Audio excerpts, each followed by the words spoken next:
Hello दोस्तों, कैसे हैं आप लोग? ठीक हैं। इस वीडियो के अंदर हम डिस्कस करेंगे registration and cancellation of trade union. जो ट्रेड यूनियन बनाई जाती है किसी भी इंडस्ट्री के अंदर, किसी भी कंपनी के अंदर, या किसी भी फैक्ट्री के अंदर, या किसी भी कोई भी इदारा जो होता है जहाँ पे ट्रेड यूनियन बनाई जाती है, उसकी रजिस्ट्रेशन किस तरह की जाती है, और अगर उसकी रजिस्ट्रेशन कैंसिल होनी चाहिए तो वो किस तरह होती है। सबसे पहले तो ये देखें कि पाकिस्तान का जो कॉन्स्टिट्यूशन है, आर्टिकल 17, वो ये कहता है कि जो भी लोग हैं, जो भी शहरी हैं पाकिस्तान के, उनके पास ये हक है कि वो एसोसिएशन बनाएं, वो अपनी पार्टी बनाएं, वो अपनी ट्रेड यूनियन बनाएं। ठीक है। तो जिस तरह एक पॉलिटिकल पार्टी बनाई जाती है तो वो भी इसी आर्टिकल 17 के तहत बनाई जाती है। इसी तरीके से अगर किसी फैक्ट्री के अंदर या किसी इंडस्ट्री के अंदर या किसी कंपनी के अंदर कुछ लोग काम कर रहे हैं, मुलाजमीन हैं, और वो अपनी एक यूनियन बनाना चाहते हैं, वो अपनी एक छोटी सी पार्टी अगर हम इसको बोलें, ठीक है, मतलब उस तरह सियासी जमात तो नहीं, लेकिन एक मखसूस इदारे की एक यूनियन जो होती है वो भी एक किस्म की पार्टी होती है, और वो अपना एक ग्रुप बनाते हैं ताकि वो अपने राइट्स के लिए बात कर सकें। अगर कोई प्रॉब्लम होता है सैलरी के हवाले से, काम के हवाले से, तो मैनेजमेंट के साथ बात करने के लिए, उनके सामने अपने मुतालबात रखने के लिए, तो वो अपनी एक यूनियन बनाते हैं। ठीक है। तो ये जो यूनियंस होती हैं ये आलमोस्ट आपको हर बड़े इदारे के अंदर मिलती हैं। जैसे रेलवे के अंदर यूनियंस हैं, इसी तरीके से जो वापडा है, ठीक है, वापडा बहुत बड़ा एक सरकारी इदारा है। या जैसे थर्मल पावर प्लांट्स होते हैं, वहाँ पे यूनियंस बनी होती हैं, वर्कर काम कर रहे होते हैं। इसी तरीके से कोई भी इदारा, जैसे यहाँ पे लाहौर में लाहौर वेस्ट मैनेजमेंट एक कंपनी है जो सफाई करती है, तो वहाँ पे नीचे जो है ना अमला जो सफाई करने वाला है, उनकी अपनी एक यूनियन बनी होती है।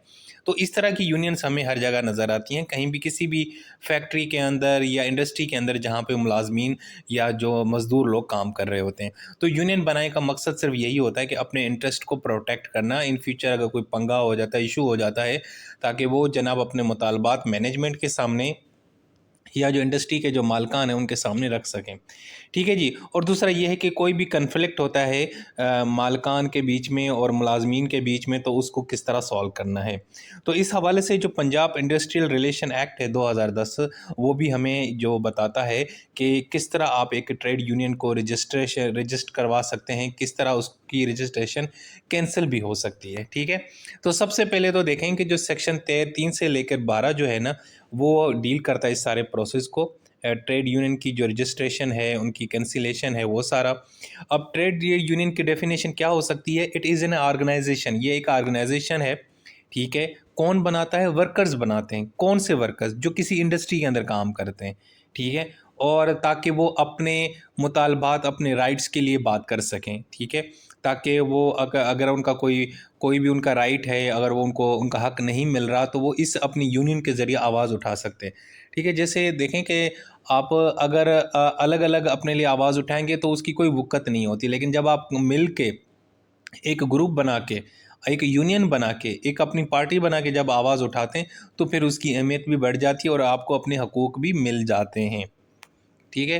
तो अब सबसे पहले तो देखें कि ये जो कानून है पंजाब इंडस्ट्रियल रिलेशन एक्ट 2010, ये हमें बताता है कि जनाब जो भी वर्कर्स हैं वो किसी भी ट्रेड यूनियन को ज्वाइन भी कर सकते हैं और बना भी सकते हैं बगैर किसी इजाज़त के। ठीक है। और इसके अलावा एक जो वर्कर है वो एक से एट अ टाइम एक से ज़्यादा यूनियन का मेंबर नहीं हो सकता। मिसाल लेते लेते हैं कि रेलवे हमारे यहाँ एक बड़ा सरकारी इदारा है। ठीक है। और उसमें 5 बड़ी यूनियन है, तो 5 बड़ी यूनियन है, तो आप एट अ टाइम एक ही यूनियन के मेंबर बन सकते हैं। ठीक है। इसी तरीके से दूसरा ये है कि जो एम्प्लॉयर्स हैं वो यूनियन के अलावा कुछ एसोसिएशन भी होती हैं, आप उनके भी मेंबर्स बन सकते हैं। ओके जी। तो पहली तो ये चीज़ है। दूसरा ये जो ट्रेड यूनियंस होती हैं, ये जो एम्प्लॉयर्स की जो एसोसिएशंस होती हैं, ये अपने रूल्स और अपना कॉन्स्टिट्यूशन बनाती हैं। ठीक है। अगर एक फैक्ट्री है, उसके अंदर एक ट्रेड यूनियन है, तो वो ट्रेड यूनियन वाले वो यूनियन अपना एक आइन बनाएगी, अपना एक मंशूर देगी, बताएगी कि उसका आइन क्या है, किस तरह उसके अंदर जो है ना स्ट्रक्चर है, कौन कौन से ओहदे होते हैं। प्रेसिडेंट होता है, प्राइम मिनिस्टर होता है, वाइस प्रेसिडेंट होता है। ठीक है। प्राइम मिनिस्टर तो नहीं, मैंने वैसे नाम ले लिया, लेकिन समझाने के लिए कि मतलब प्रेसिडेंट, सेक्रेटरी, वाइस प्रेसिडेंट, इस तरह के ओहदे। ठीक है। और दूसरा कि ये जो ट्रेड यूनियन के जो लोग होते हैं, इनके पास फुल फ्रीडम होती है कि वो अपने रिप्रेजेंटेटिव इलेक्ट करें, ऑर्गेनाइज करें, एडमिनिस्ट्रेशन करें, अपने लिए प्रोग्राम बनाएं। अब मिसाल के तौर पर एक ट्रेड यूनियन है, उसके अंदर 300 बंदे हैं। अब उन 300 बंदों में इलेक्शन होगा, यानी कि कोई तो होंगे ना रिप्रेजेंटेटिव, जो एक जनरल बॉडी बनेगी, ठीक है ना। उसमें कोई प्रेसिडेंट बनेगा, कोई वाइस प्रेसिडेंट बनेगा, कोई सेक्रेटरी बनेगा, कोई फाइनेंस सेक्रेटरी बनेगा, मतलब इस तरह, ठीक है। दूसरा ये कि ये जो वर्कर्स हैं, ये जो ट्रेड यूनियंस हैं, ये आपस में फेडरेशन को भी ज्वाइन कर सकते हैं, अपनी कन्फेडरेशन भी बना सकते हैं। और दूसरा है कि ये ट्रेड यूनियंस जो इंटरनेशनल ऑर्गेनाइजेशंस हैं, जो लेबर के हवाले से हैं, जो इंडस्ट्री के हवाले से हैं, ये उनके साथ भी अपने आप को एफिलेट करवा सकते हैं, अपने आप को उनके साथ मुंसलिक करवा सकते हैं। ठीक हो गया जी।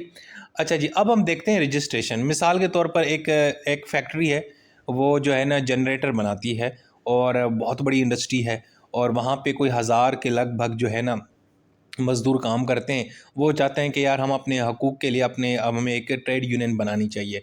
तो उसका सबसे पहला तरीका ये होगा कि आपको उसके लिए एक दरख़्वास्त लिखनी पड़ेगी, और वो दरख़्वास्त जो है ना उस ट्रेड यूनियन का जो प्रेसिडेंट होगा, जो सेक्रेटरी होगा, वो जनाब जो रजिस्ट्रार है उसको सबमिट करवाएगा। ठीक है जी। सबसे पहले आपने क्या काम करना है कि सबसे पहले तो आप अपनी एक पार्टी बना लेना, और अपने अपने में से किसी को प्रेसिडेंट बना दें और किसी को सेक्रेटरी बना दें। वो लोग एक दरख्वास्त लिखेंगे, और वो दरख्वास्त किसको लिखनी है? रजिस्ट्रार को लिखनी है।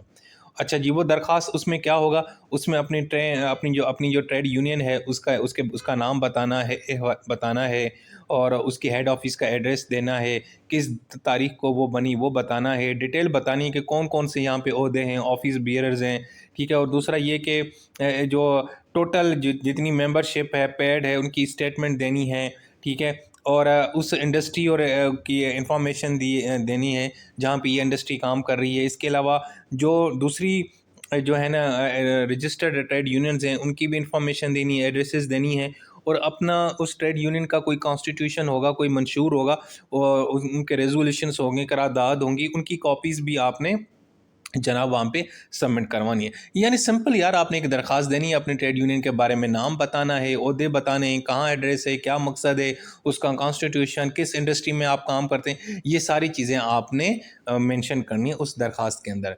उसके बाद जब ये दरख्वास्त चली जाएगी रजिस्ट्रार के पास, तो वो सबसे पहले उसको देखेगा कि आया ये जो ट्रेड यूनियन है कानून के तहत बनी है, यही जो पंजाब का कानून है इंडस्ट्रियल एक्ट का, जो इसके तहत देखेगा कि उन्होंने सारी फॉर्मेलिटी पूरी की हैं, ठीक है। लेकिन अगर उस दरख्वास्त में कोई चीज़ कमी पेशी है, कोई मतलब मिसिंग है, तो रजिस्ट्रार क्या करेगा, उनको 15 दिन के अंदर अंदर बता देगा। यानी जिस दिन उसको वो दरख्वास्त मिली ना ट्रेड यूनियन को रजिस्ट्रेशन करवाने के लिए, तो 15 दिन के अंदर उनको बता देगा कि यार ये चीज़ें आपके अंदर मतलब मुकम्मल नहीं है, या ये डॉक्यूमेंट मिसिंग है, काइंडली ये मुझे दे दें, ठीक है। अच्छा जी, उसके बाद फिर क्या होगा कि ट्रेड यूनियन जो है ना, वो जो भी जो ऑब्जेक्शंस होंगे या एतराज़ात जो रजिस्ट्रार ने उठाए होंगे, उसको दूर करने की कोशिश करेंगे। अगर वो जो एतराज़ात हैं वो दूर कर देते हैं ट्रेड यूनियन वाले, तो फिर क्या होगा, जो रजिस्ट्रार है वो ट्रेड यूनियन को 15 दिन के अंदर अंदर जनाब रजिस्टर कर देगा, और उनको एक सर्टिफिकेट देगा, और इस तरीके से ये ट्रेड यूनियन रजिस्टर हो जाएगी। और दूसरा ये कि अगर उनको मज़ीद टाइम चाहिए कि जी अभी हमें मज़ीद टाइम चाहिए, अभी हमें फ़लाँ चीज़ यानी कि मैनेज करनी है ट्रेड यूनियन वालों को, तो उनको मज़ीद वो टाइम भी दे सकता है। और दूसरा ये कि अगर वो एतराज़ात तो वो पूरे नहीं करते, या उनका सही जवाब नहीं देते, या रजिस्ट्रार मुतमईन नहीं होता, तो वो जनाब उनकी एप्लीकेशन को मुस्तरद या रिजेक्ट भी कर सकता है। ठीक है जी। अच्छा जी, अब अगर मिसाल के तौर पर आपने रजिस्ट्रार को एक दरख्वास्त दी कि भई हमारी ट्रेड यूनियन है, इसको रजिस्टर करें, उसने वापस कर दिया, उसने रिजेक्ट कर दिया, ठीक है ना। तो अब आपके पास एक ऑप्शन ये है कि आपने क्या करना है, उसके लिए लेबर कोर्ट चले जाना है, और वहाँ जाके अपील दायर करनी है। लेबर कोर्ट का यही तो काम है ना, कि अगर ट्रेड यूनियन रजिस्ट्रेशन नहीं हो रही, रजिस्ट्रार कोई मसला कर रहा है, ऑब्जेक्शन है, आप अपील दायर करें। अच्छा जी, उसके बाद लेबर कोर्ट क्या करेगी, रजिस्ट्रार को बुलाएगी, उसको डायरेक्ट करेगी, उसको हुक्म देगी कि भाईजान जल्दी से इनको कोई सर्टिफिकेट इशू करो, ठीक है ना। और जो अपील दायर की होगी ट्रेड यूनियन वाली, वो डिसमिस हो जाएगी, और यानी कि रजिस्ट्रार को बुलाएगी कि यार क्या कर रहे हो भाईजान, जल्दी करो, इनको रजिस्टर करो, ठीक है जी। तो उसके बाद वो उनको रजिस्ट्रेशन करवा देगा। अब यहाँ पे भी लेबर कोर्ट के पास है, अपील वो एक्सेप्ट करती है या मुस्तरद कर दे। आमतौर पे वो कबूल कर देती है, और रजिस्ट्रार को कहती है कि यार कोई बात नहीं, कमी पेशी हो गई है तो वो कोई बात नहीं, बस आप इनको रजिस्टर कर दें, ठीक है जी। अच्छा, दूसरा ये है कि अगर आप अपने जो ट्रेड यूनियन बना रहे हैं, उसका जो कॉन्स्टिट्यूशन है, उसका जो मंशूर है, उसका जो आइन है, या उसके जो ओहदेदार हैं, उसमें आप कोई तब्दीली करना चाहते हैं, तो फिर आपने जनाब रजिस्ट्रार को 15 दिन के अंदर अंदर नोटिफाई करना है। उसको बताना है कि रजिस्ट्रार साहब हमने अपने कॉन्स्टिट्यूशन के अंदर ये चीज़ें तब्दीलियाँ की हैं। तो उसके बाद फिर रजिस्ट्रार है कि अगर वो एक्सेप्ट कर ले तो ठीक है, अगर वो कहता है कि नहीं जी ये जो है ना आपने जो तब्दीलियाँ की हैं ये सही नहीं है, ठीक है, और ये जो कानून है उसके ख़िलाफ़ यानी कि उससे मुताबिकत नहीं रखती, कानून से मेल जोल नहीं रखती, तो वो जनाब आपकी इन चीज़ों को या आपने जो चीज़ें तब्दीलियाँ की हैं, जो अमेंडमेंट की हैं, उनको ये मुस्तरद भी कर सकते हैं। ठीक हो गया जी। अच्छा जी, दूसरा ये है कि अगर कोई डिस्प्यूट है इलेक्शंस के हवाले से, ऑफिस बेरर के नाम चेंज करने या ओहदेदार ऊपर नीचे करने या कॉन्स्टिट्यूशनल अमेंडमेंट करनी है अपने यूनियन की, तो यूनियन वाले ये मामले को लेबर कोर्ट भी ले जा सकते हैं, वहाँ पे भी जा सकते हैं, और फिर लेबर कोर्ट दोबारा रजिस्ट्रार को कहेगी कि चल बच्चे, इंसान का बच्चा बन और इनकी जो जो ये तब्दीलियाँ कर रहे हैं इनको एक्सेप्ट कर, कबूल कर, और इनकी जो कॉन्स्टिट्यूशन की जो तब्दीलियाँ हैं उनको कबूल कर लो। ठीक है जी। या दूसरा ये भी कर सकता है कि उनको कहे कि जी अपना फ्रेश इलेक्शन करवाएं, दोबारा इलेक्शन करवाएं, दोबारा आपके अंदर मसला है, आपकी यूनियन ट्रेड यूनियन में जो है ना उसका आइन सही नहीं है, या जो ओहदेदार हैं यानी ट्रांसपेरेंसी नहीं है, मतलब इस तरह। या मैं आपको अगर इसका एग्जांपल दूँ ना मिलता जुलता, जिस तरह आजकल हमारे यहाँ पाकिस्तान में एक केस चल रहा है ना पीटीआई का, कि पीटीआई ने अपने अंदर इंट्रा पार्टी इलेक्शन नहीं कराए थे, तो उनको जो है ना बल्ले का निशान नहीं मिला था इलेक्शन के अंदर, याद है ना? तो वो क्या है, वो भी एक किस्म की मतलब है, तो वो पार्टी पार्टी का नाम है, लेकिन वो उसी तरीके से काम कर रही है जिस तरह ट्रेड यूनियन काम करती हैं यहाँ पे इंडस्ट्रीज़ के अंदर। तो उन्होंने अपने इलेक्शन सही नहीं करवाए थे, तो उन्होंने जनाब उनको उड़ा के रख दिया, और वैसे भी वो बहाना ढूंढ रहे थे कि किसी तरीके से इनको इलेक्शन से बाहर करें। तो मतलब ये इस तरह की चीज़, तो इस ट्रेड यूनियन में भी यही मामला होता है कि वो अपनी सारी डॉक्यूमेंट्स, अपना ये इलेक्शन करवाना होता है विद इन ट्रेड यूनियन, सारे फिर ओहदेदार चुने जाते हैं, वो एक ट्रेड यूनियन का कोई प्रेसिडेंट बनता है, कोई सेक्रेटरी बनता है, समझ गए ना? तो ये सारी चीज़ें। अच्छा जी, अब इसकी दूसरा ये है कि अगर कोई ऑफिस बेरर है, कोई ओहदेदार है ट्रेड यूनियन का, और वो जो हमारा पाकिस्तान पीनल कोड का जो सेक्शन 69 है उसके तहत वो कन्विक्टेड हो गया है, वो मुलजिम से मुजरिम बन गया है, उसको सज़ा हो गई, तो वो जनाब वो नाअहल हो जाएगा, वो ट्रेड यूनियन में कोई भी ओहदा नहीं ले सकेगा। ठीक है जी।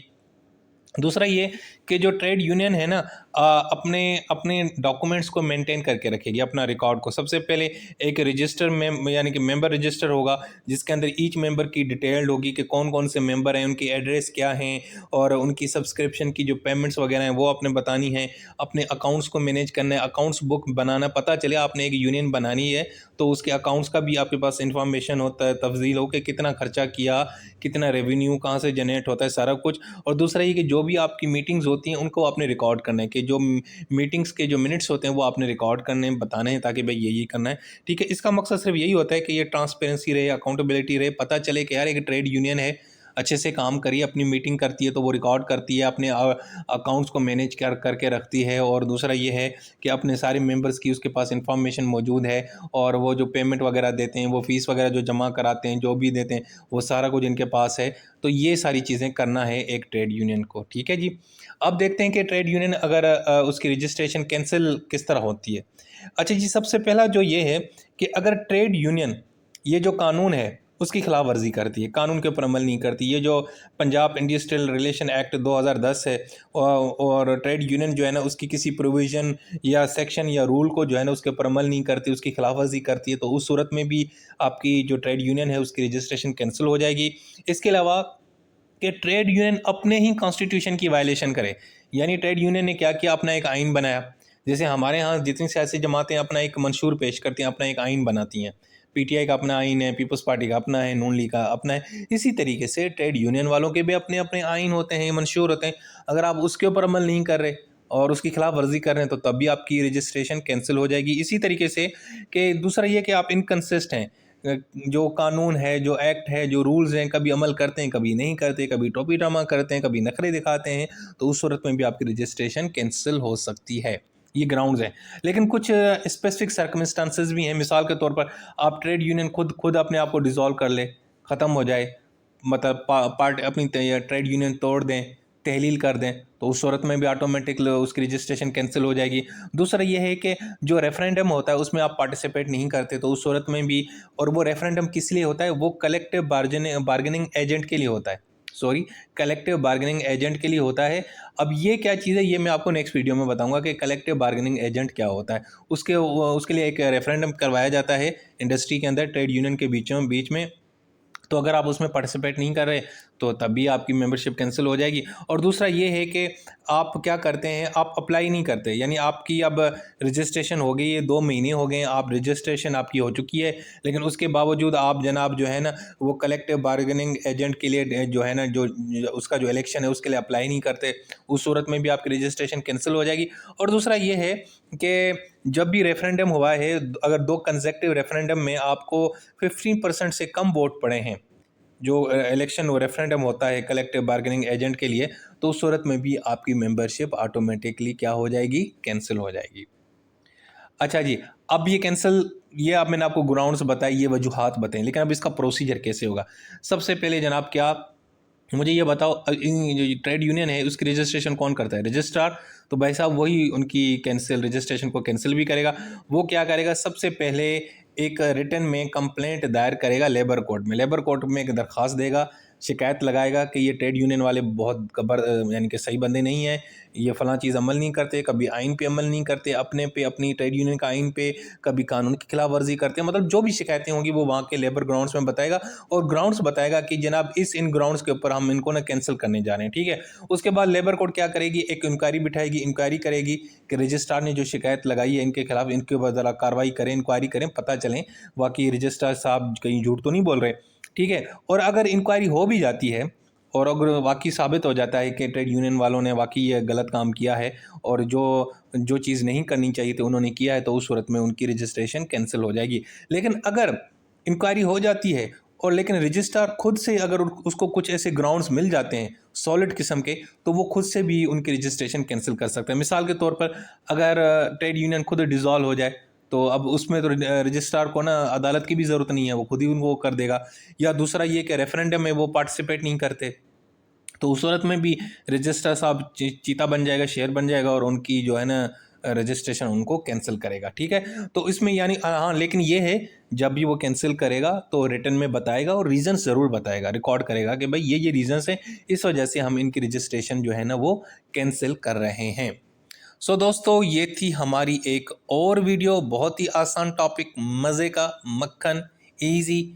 इसको बस अच्छे से तुम लोगों ने याद रखना है, उसमें कोई रॉकेट साइंस नहीं है, ठीक है। कि जो ट्रेड यूनियन है इनकी रजिस्ट्रेशन किस तरह की जाती है, और फिर उनकी रजिस्ट्रेशन अगर आपने कैंसिल करवानी है तो उसका क्या तरीक़ेकार है, उसके क्या वजूहात ग्राउंड्स होते हैं, क्या रीज़न्स होते हैं, ये सारा कुछ मैंने आपको इस वीडियो में बता दिया, ठीक है जी। अपना ख्याल रखा करो यार, टेक केयर।